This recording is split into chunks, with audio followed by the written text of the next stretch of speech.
liwa ya mwana poto na kata Kinshasa. 207 et tout y est donc liwa na eza vraiment à Koufi sur place. OK. Donc ça li vraiment pas si mingi ba ndeko na nyonso ba master na itu ba na poto major Teolo Janine Yongo 4 fois sexy get zemanga donc baza vraiment touché. On y vient donc mutoyi séjour na kin ndenge zala kota la famille libo tapé liwa et zoy donc et sali penza passé. Voilà, peuple de Dieu, shalom et bienvenue dans votre mission table des analyses. Oyo ezali présenté par vos humbles serviteurs, l'évangéliste bienvenu Biano et le prophète Girladin Louanga Grâce. On a appelé déjà Mbote Shalom. Shalom papa, bienvenue. Voilà, tozali awa bien-aimé dans le Seigneur, nasango moro ya pasi, nasango moro ya mawa. Oyo tozui yango poto yebako édifier peuple de Dieu. Toyebako te ya kopesa quelques leçons de vie, surtout de la vie chrétienne. Enfin que batu toyeba ndenge nini tokoki komitambusama na sia mokilo. Moi je me rappelle d'un verset biblique qui me dit: vous êtes dans le monde, mais vous n'êtes pas de ce monde. Alléluia. Bozana mokili, mais bozaya mokilité. Toujours vivre, mais tozaya mokilité. Toza ko appartenir na mokilité. Cité na biso place où sengeli biso to fanda ya na lola. Mais ceux qui toza na se mokili awa to leka lokola ba pèlerin, lokola ba passager na mokili ya batu. Et pendant notre passage sur la terre, et ça na lolenge où sengeli biso to tambola. Et ça na lolenge où sengeli biso to vivre na se mokili oyo. Moi na nzambe a vivre ka lokola mutu nyonso te. Bible so le bananga que ne vous conformez pas au siècle présent. C'est-à-dire que vie à moi dans nzambe est différente na batu o bazali ya mokili. Tout ça na sujet moro ya pasi. Et ça vraiment pasi mingi. Mais na sima ya sujet ya pasi to tirer ba leçon na ba vie na biso. Na sima ya sujet ya pasi to e bandenge ni tokoki ko mitambusama na vie. Ba pesi biso sujet moro l'homme de Dieu. Yes. O ezali ba uti kokunda. Notre sœur na kombo ya Mama Fifi. Mama Fifi. Azalaka mwana poto. Ayaki awa na kin. Et pendant ba séjourné na kin 207 tout y est à Koufi brisque. Ceux qui ont landé na kata vidéo na témoignage ozoyoka ndekone moko azoloba na vidéo alobi ke ayaki anakin awumelaki. Et azalaki na eloko moko abandaki koluka nzambe apesa ye to asalela ye. Et déjà azwaki yango. Et après avoir kozwa nde ayebisaki bandekone ke ti décembre il faut nazonga nanga poto. Parce que eloko na bayaki koluka déjà nazwi yango. Et koyoka témoignage on a kota la vidéo wana ça fait trop mal. Personnellement na yebi Mama Fifi te. Mais toi on a tali vidéo na ye et ça linga passe penko la bandi ko enseigner nga. Nga pe na bombi enseignement na pona ngai mon côté na yeto kabola ngona batu. C'est important papa. Na yambona introduit un verset biblique. L'homme de Dieu yoko do banine. Merci beaucoup papa, bienvenue.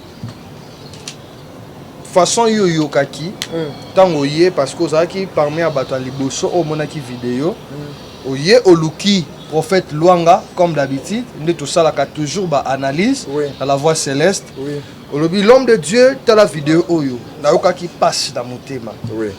Alors une émission o toyé ko enseigner au peuple de Dieu. Amen. Toyé ko condamner ni muto akufi.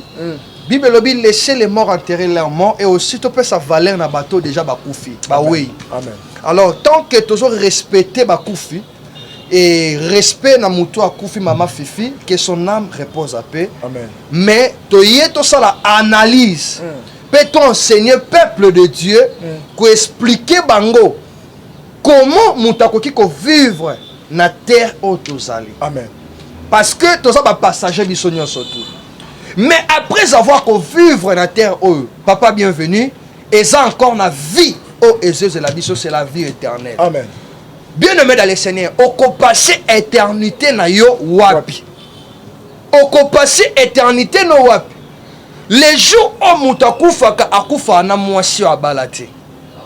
Les jours où mutakufaka akufa nina mobali to na bana. Mutakenda ye moko. Pe place tokende na tozana deux sièges tozala. Tozana séjour de mort, tozana na lieu de tourment, na lieu de repos. Ozomona. Mais na kata séjour de mort, oko reconnaître frère na yo te. Oko reconnaître ni papa na yo, oko reconnaître femme na yo te ou bien mobali na yo te. Oko zala isolé, oko zala yo moko na jugement. Alors bien aimé dans le Seigneur, l'homme de Dieu a expliqué biso clair et ça là qui n'a passé. Mais na lingi avant que na peut ça aussi l'homme de Dieu parole.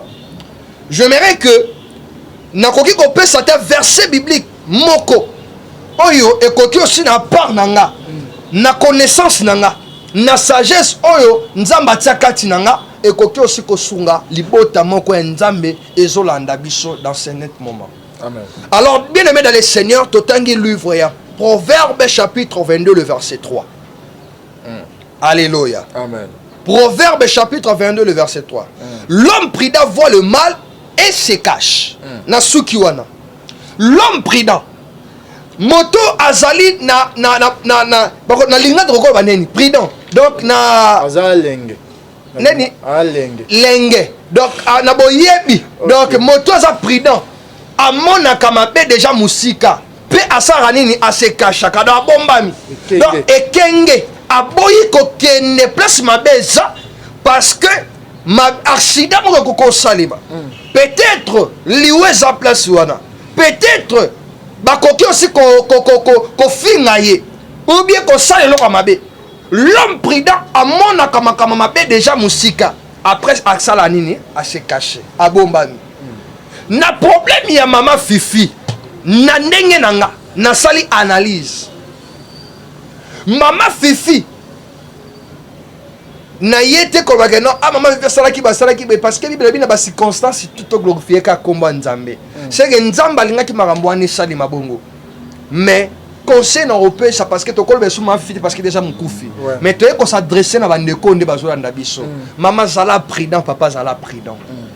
Monaka déjà ma bena musika payé bara déjà ko batama pour ma be on esa nini et salimate et ça ba te belé bossa makambu na volonté na bango et non sur la volonté de Dieu. Amen.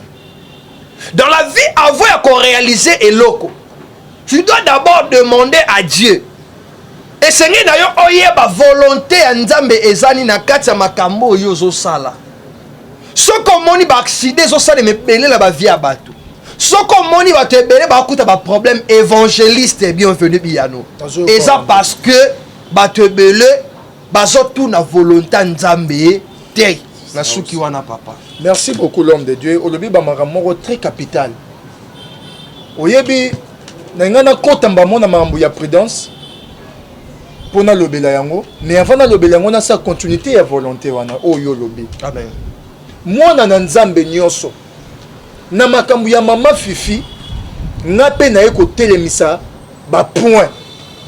Point ya liboso na liwe ya mama Fifi na eko te ya ndeko nyonso olanda biso que il faut premièrement avant qu'on s'engager na likambu ezala voyage ezala libala ezala musala ezala déplacement avant qu'on s'engager na likambu premièrement il faut chercher la volonté de Dieu de l'homme de Dieu lobi. Come on. Parce que dans la Bible tozomona Naomi, moi si à Elimelech, azaki na bana nemi balé. Come on. Nzambe a permettre que nzala ekota na Bethlehem. Naomi na mobali ne ba zui mokano ya kotika Bethlehem ba ke na Moab. La volonté des hommes. Or, ce n'était pas la volonté de Dieu de quitter Bethlehem et d'aller na Moab. Come on, évangéliste. Et tant bango ba tout ni volonté nzambe te ba sali volonté na bango batu. Liwa et frappaki. Et ça même aussi vexio, il y a Ève. Adam et Ève. Oui. Parce que gloire est là qui kata mutu. Mais les jours oyo mutu asali volonté ya ye mutu à désobéir na voix ya créateur directement elone ezalaki gloire ya nzambe elungwe kata mutu. Continuez l'homme de Dieu. Donc elongwe yango parlant na ligina loba que je n'ai pas dit que liwa o ekomeli mama Fifi par accident eza po aluraki volonté nzambe te. Non, je n'ai pas dit ça. Alléluia. Mais nazwi kaka liwa oyo na bandi kosala yango leçon pe enseignement ya bato totikali en vie. Avant oya ya Kinshasa maman, avant okende soki mboka tel luka koyeba volonté ya nzambe eza ni place oyo ozokende. Alléluia. Parce que mutu nyonso oyo abimaka na volonté ya nzambe liwa esi opandaka ye. Come on. Ya mibale voyage ya mutu il faut toujours kotika yango na maboko na nzambe. Ndenge mama Fifi alingaki ya awa na kin. Nzambe na ngai natiki voyage na ngai ya Kinshasa na maboko na yo. Nyonso tu na osala na maboko na yo zwa contrôle ya makambo tu nazala na possession ya mabela Kinshasa. Mais moko nzambe lobi na kobatela nzambe moko lobi bible lobi na kobatela kokende na bino arrivé. Donc à kokende pas ozonga na yo. C'est un Dieu donc azala bien na biso. Mais pourquoi mutako kokende place azongi na place azala kité aye na ye ma azongi te. Qu'est-ce qui ne va pas? Tant qu'évangéliste, l'homme de Dieu. Oyebi na kolinga siko na kota na makambu ona ngana lobela ndenge yo lobela ki na lobela on a Matthieu chapitre 10 le verset 16. Matthieu 10 le verset 16, la Bible nous dit voici je vous envoie comme de brebis au milieu de loups. Soyez donc prudents comme le serpent et simple comme le colombe. Maintenant je suis par exemple il y a serpent. C'est-à-dire que Nzambe azo senga biso toza na qualité moko ya prudence oyo serpent azalaka nango. C'est-à-dire que Nzambe totinda biso auprès de loup. Loup azanani. Mbwa ya zamba. Azalaka wana kapona ko dévorer. Sur le plan spirituel, loup aza ko représenter l'image du diable. Oyo azalaka toujours pembe na ba vie na biso pona ko dévorer ba vie na biso. Pona ko égorger ba vie na biso. Pona ko silisa bo moyo na biso. Détruire complètement nos vies. Parce que nzamba zolo bake na yebi ke mission ya mutu wana loup nyama wana le diable eza po abebisa ba vie na bino bo mabino. Mais ngai na ko épargner bino te mais na tindi bino pembeni na bango. Kaka bato wana ba ko bunisa bino butu pe na moyi bozala pembeni na bango mais prudence nde ekolongisa bino boswa mate pa balu angel ozala angele ozala ekenge yango nde ko sauver bino bolia mate bokufa te na ba plan ya balu eloko sosala nga pasi l'homme de Dieu lelo bana na nzambe baza prudente baza ko bosa na que le combat spirituel existe. Mais le problème est ça, papa, continue non parce que il faut que non apprenne à loba. Le combat spirituel existe. Come on. Volonté ya nzambe pe ezalaka. Nzambe pe na volonté na ya ko loba ke bon. Na moni accident oyo ezala moyen pour na ngana zo mama Fifi. Mais ezana batu misusu en derrière ya mama Fifi, batu misusu bakufa rapé par accident, eza accident moko diable nde abongisi yango. Wow. Alors que abanda ki année aussi ça n'était. Donc quoi tu comme novembre, il faut notre salle les plans. On m'a dit des besoins de bas. Souhait n'a nzambe zabo prospérer de la même manière nzamba zarana souhait. Diable père zarana ba souhait na vie abat. C'est que batunyo so bolanda biso. Oh bah c'est libino ba complot beaucoup fa année oyo. To déclarer au nom de Jésus-Christ. Beaucoup faté na kombo na Yesu. Accident nyonso oyo ba bongi sezala na peyozo na biso. Alléluia. Okufa na accidenté. Alléluia. Okufa leloté. Okufa na volonté nzambe. Alléluia. Le jour nzamba za besoin azwa molimo na yo. Nzamba ozwa molimo na yo. Apaliwa ya bata mokili to telemelango in the name of Jesus. Amen. Alors tous ça na prudence. Na sia moki na kata ba famille na biso batu baza surtout na Congo, na Afrique. Tout le monde a poto lola. Ceux qui mutoza na poto, to komi ko kaso kwa zora ba millions. Jalousie botami. Motema mabe botami. Na ba famille na biso batu bongo bazala na mama. ntango ozoya kini yebaka ke ben bible ozoyeba bokozala baennemi bato ya mabota ya ndako na bino à cause ya poto mama bayebi ata te ke olamukaka na hiver 5 heures okataka bapongi de fois obima kobrosaka to sukolaka te oke kobeta kayu bango na afrique bayebi yango te mais bakombattre kaka mpona poto bazokasi eza lola mama yokanisi ntango koya mpenza ar na kini séjour no na kini bato wana bazomona ozotambola apesi mama fifi na video babi azwi ta molai awumeli estce bakosepela na kati ata molai wana baprojet ni asali ta mosu asombela mabele na ye ta mosu lopangu ta mosu mwa business eboti sous jalousie plusieurs fois bamona esiko en face boye mama eloko mosu ezalaka moi je peux pas faire beaucoup de détails mais liwa ya mama na ngai enseigner bamakambo ebele nalingi naleba na mutu moko boye que son âme repose en paix persona mama kapi nalingi naleba na mutu moko boye ndoki oyo abundisaka yo musika des fois azwaka yo te mpo bwa musika bitumba ya mosika na bitumba ya pembeni ya ndenge moko te bitumba ya mosika bazobundisa yo me baoyeba bapoint faible na yo te baoyeba position na yo mpe te noyeba localize yango eza te localisation bazocontrole te mais oyo ya pembeni bokokoma pembeni na bato wana babundisako na mosika ake lemba ake matete asili kaka asekaka boye soki otumboli ye akosilika makanda balukaka point faible de près bien aimé fungola mato yoka makambo oyo prophète na évangile bazoteya yo point faible l'homme de Dieu eza bato misusu mpe baproblème ekota na bavi na bango à cause ya désobéissance surtout ça amen vas-y omona mutu nzambe ayebisi ye mpe vraimen ke non mama eloko ozosala eza volonté nzambe te ma atie teti bon alobi non prophète ana mutu lokwanga pasteur wana aza mutu lokwanga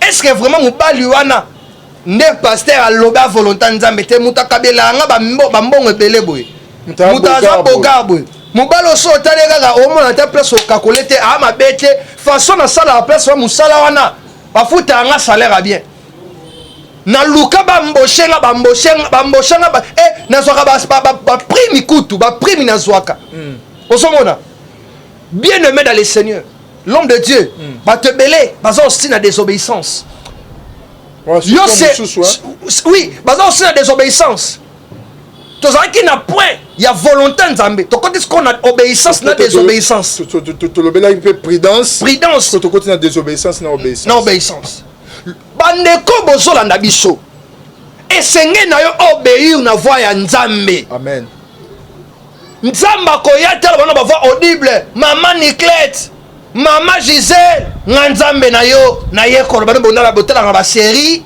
botalaka na bafilme ya Nigeria non Dieu parle à travers basali na ye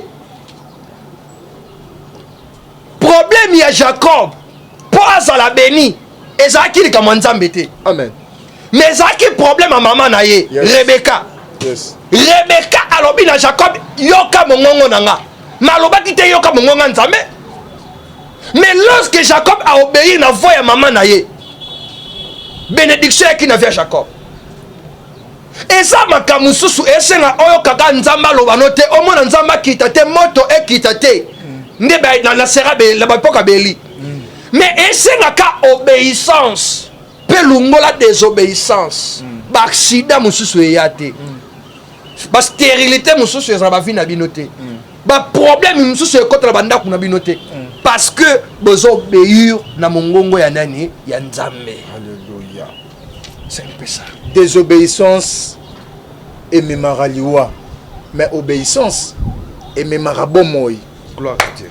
Alors, bien aimé dans le Seigneur, baliwa ya bandeko zokomelaka bango ete ya biso. Na kati ya kolela to na sima kolela to soka baleso pe pour vie na biso pe to bongisango ezala malamu. C'est très important. L'homme de Dieu, nous linga tout ça la prière moko ya pona bandeko nyonso balandi biso. Tozaka na requête moko to sala. Toko bebisa ba plein ya monde de ténèbres contre bandeko nyonso balandi biso. Bazo préparer ton sou liwa maladie, destruction, déception et il y a en fait que au côté 2022 n'a pas signé échec na soni na ba stress ba misusu pe ba bongiseli bango ba liwa on a fait 2022, mais après-midi à l'élo. Quand nos yeux occasion qu'on a yes, tout ce qui est du diable est détruit au nom de Jésus. In the name of Jesus. Tout ça la prière, tout ça la prière. Alléluia. Bien aimé, on a pour ça, on a concentré. Place Yozali. Non, tinda requête. Au bon de la nabissona, l'homme de Dieu. Toujours prier. Yozali Zambe. Zambe avinanga. Yozali Zambe. Yobongwanite. Ozali Zambe. Zambe avinanga. Ozali Zambe. Yobonganite. Ozali Zambe. Olo Yesu Zambe avinanga. Zambe avinanga. Yozali Zambe. Yobongwani. Oh Yozali Zambe. Hey Zambe. Zambe avinanga. Zambe avinanga. Yozali Zambe. Yobongwanite. Oh mulambi mimpe. Yesu ajinanga. Yesu ajinanga. Mulambi mimpe. Si wewe Yesu. Mulambi mimpe. Mulambi mimpe. Yesu ajinanga. Yesu ajinanga. Mulambi mimpe. Si wewe Yesu. Bien-aimé dans le Seigneur. Ozo kende kobeta maboko mama na yebite soki oza wapi. Alléluia. Soki oza na ndako. Bravo. On a métro. Partout yo zali akibanda kosala musala ozolamba. Bien-aimé tika na oyo banda osala. Sala prière pendant quelques minutes. Ozo bebisa. Ozo détruire. Monguna contre ta vie. Contre la vie de ta femme. La vie de ton mari. La vie de tes enfants. Bebisa. Au nom de Jésus. Dans la parole de Dieu dit, toute arme forgée contre vous sera ni l'essence de fait. Je déclare dans le nom de Jésus pour détruire les œuvres de l'ennemi. Et ça la détruit. Et ça la détruit. Au nom puissant de Jésus. Naomi anéoyo. Okosilisa mwana kombo na Yesu. Anéoyo. Okokota 2022 au nom de Jésus. Ba plan nyonso mabe. Ba complot nyonso mabe. On bazo sala vie na yo. Ekweya. Il